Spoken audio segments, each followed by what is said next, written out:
انسان پر جو حقوق واجب ہیں ان میں ایک حقوق العباد بھی ہے۔ اس میں سب سے پہلا حق رسول صلی اللہ علیہ وسلم کا ہے، پھر آپ صلی اللہ علیہ وسلم کے بعد نسبتی اور خونی رشتے کا درجہ آتا ہے، جس میں ماں باپ، بیٹے بیٹیاں، بھائی بہن اور دیگر رشتہ داروں کے حقوق کا درجہ ہے۔ لیکن جب ہم معاشرے کا جائزہ لیتے ہیں تو یہ بات صاف ہو جاتی ہے کہ ایسے بہت کم لوگ ہیں جو والدین کے حقوق کا خاطر خواہ خیال رکھتے ہیں۔ والدین کے حقوق کا خیال تو درکنار، ہم تو والدین کی نافرمانی اور حکم عدولی میں ذرا برابر بھی شرم اور ندامت محسوس نہیں کرتے۔ بعض تو ایسے ہیں جو اپنی بیوی کے سامنے والدین کی بے عزتی اور ان سے زبان درازی کرتے ہیں، اور افسوس کی بات یہ کہ اسے بہت بڑا کارنامہ سمجھتے ہیں۔ شرعی نقطہ نظر سے اگر دیکھا جائے تو اللہ رب العزت اور اس کے محبوب سرکار دو عالم صلی اللہ علیہ وسلم کے بعد دنیا میں سب سے زیادہ ادب اور احترام، حسن اور سلوک کے حقدار والدین ہیں۔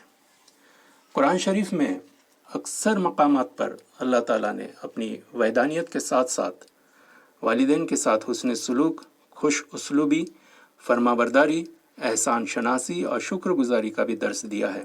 اس سے یہ بھی واضح ہو جاتا ہے کہ اللہ تعالیٰ کی بارگاہ میں والدین کا رتبہ کیا ہے اور اس کا مقام کیا ہے، بلکہ یہاں تک کہ حکم ہے کہ اگر والدین کی کسی تکلیف دہ بات سے اولاد کے دل کو ٹھیس پہنچتی ہے تو انہیں اف تک کہنے سے اللہ تعالیٰ نے منع فرمایا۔ حضور صلی اللہ علیہ وسلم نے ارشاد فرمایا کہ اپنے ماں باپ کا فرما بردار اور خدمت گزار کوئی بھی فرزند جب ان کی طرف محبت سے دیکھتا ہے تو اللہ تعالیٰ اس کے لیے ہر نگاہ کے بدلے ایک حج کا ثواب عطا فرماتا ہے۔ اسی طرح والدین کی نافرمانی ایذا رساں اولاد کو دنیا اور آخرت میں دردناک عذاب کی بھی خبر دی ہے۔ کتنی خوش نصیبی ہے وہ اولاد کہ جن کے والدین باحیات ہیں اور وہ اپنے والدین کی نگہبانی اور خدمت میں اپنا وقت گزارتے ہیں، جو اپنے والدین کی معمولی سی تکلیف کا خیال رکھتے ہیں اور ان کی چھوٹی بڑی ضرورتوں کو خوشی خوشی پورا کرنا اپنی خوش قسمتی سمجھتے ہیں۔ ایسی اولاد کے لیے جنت کی بشارت دی گئی ہے۔ دور حاضر میں اولاد دنیاوی تعلیمات حاصل کر کے اعلیٰ عہدے یا ملازمت پانے کے بعد نہ صرف اپنے عزیز اور اقارب اور خاندان سے کٹنے لگے، بلکہ جن والدین نے شب و روز محنت مشقت کر کے لکھایا پڑھایا وہی انہیں اب حقیر لگنے لگے ہیں۔ والدین کی معمولی غلطی، غیر ضروری کلمات یا حرکات جو بڑھاپے اور کمزوری کی وجہ سے قدرتی ہوتے ہیں، جب اولاد کو برگشتہ کرنے لگے ہیں، ماں باپ ان کی ناراضگی کا سبب بننے لگے ہیں۔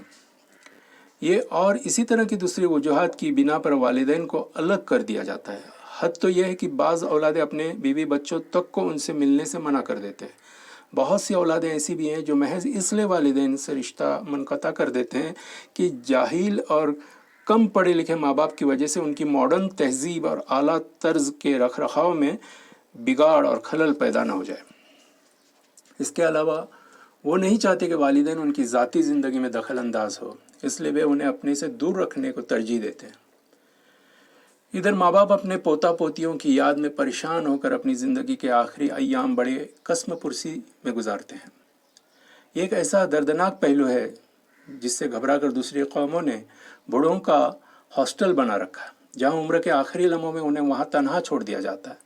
وہاں پہنچ کر بوڑھے بس اپنی موت کا انتظار کرتے نظر آتے ہیں، اور ایک دن ایسا آتا ہے کہ اولاد کی شدید مصروفیات کی وجہ سے وہ دوسروں کے کندھوں کے سہارے اس دار فانی سے رخصت ہوتے ہیں۔ ہمارے معاشرے کے تعلیم یافتہ، نئی تہذیب کے دل دادا، فیشن پرست نوجوانوں کو اپنے والدین بوجھ نظر آتے ہیں، جس نے نہ جانے کن کن تکلیفوں، منتوں اور ارمانوں اور خواہشات کا گلا گھونٹ کر اولاد کو پڑھایا لکھایا، قابل انسان بنانے میں اپنی پوری پنجی طاقت لگا دی، لیکن اس کا بدلہ سوائے حقارت اور نفرت کے کچھ نہ ملا۔ اتنا کچھ ہونے کے بعد بھی ماں باپ اپنی اولاد کو برا کہنا گوارا نہیں کرتے، بلکہ تعریف ہی کرتے رہتے ہیں، کیونکہ اولاد ان کے جگر کا ٹکڑا ہوتی ہے، بھلے ہی وہ یہ ٹکڑا کتنا ہی فریبی، احسان فراموش، خود غرض، مفاد پرست کیوں نہ ہو جائے۔ ماں باپ کی نظر میں وہ معصوم اور بے گناہ ہی ہوتا ہے۔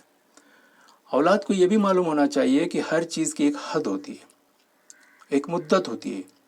اگر وہ اس حد سے تجاوز کر جائے تو ماں کے دکھے دل سے نکلی ایک آہ بد دعا بن کر ہنستے کھیلتے پھلے پھولے گلستان کو تباہ اور برباد کر سکتی ہے۔ والدین چاہے کتنے ہی غریب، مفلس، کمزور، لاچار کیوں نہ ہوں، ہمیشہ اپنی محنت اور مشقت سے اپنا پیٹ کاٹ کر اپنے بچوں کا پیٹ بھرتے ہیں۔ مگر آج معاشرے کا حال یہ ہے کہ 5 بچے مل کر بھی اپنے والدین کو سہارا دینے میں آناکانی کرتے ہیں، کئی بہانوں سے انہیں اپنے سے الگ رکھنے کی کوشش کرتے ہیں۔ ان 5 بچوں کے لیے ان کے والدین ایک بہت بڑا مسئلہ بلکہ بہت بڑا بوجھ اور مصیبت ہوتے ہیں۔ اسلام میں والدین کا اتنا بڑا رتبہ اور مقام ہے، تو ہمیں چاہیے کہ ہم اپنے والدین کے ساتھ، وہ چاہے کیسے بھی ہوں، حسن سلوک سے پیش آئیں تاکہ جنت کے مستحق بن جائیں۔ ماں باپ کو ہمیشہ خوش رکھنے کی کوشش کریں اور ان کی مرضی اور مزاج کے خلاف کوئی ایسا کام نہ کریں جو ان کی ناراضگی کا سبب بنے۔ خاص طور پر اس وقت ان کا زیادہ خیال رکھیں جب وہ بڑھاپے کی وجہ سے کمزور اور مزاج کے چڑچڑے ہو جاتے ہیں۔ اس وقت والدین کی خدمت کرنا اور انہیں ہر طرح کا آرام پہنچانا، یہی اصل خدمت ہوتی ہے۔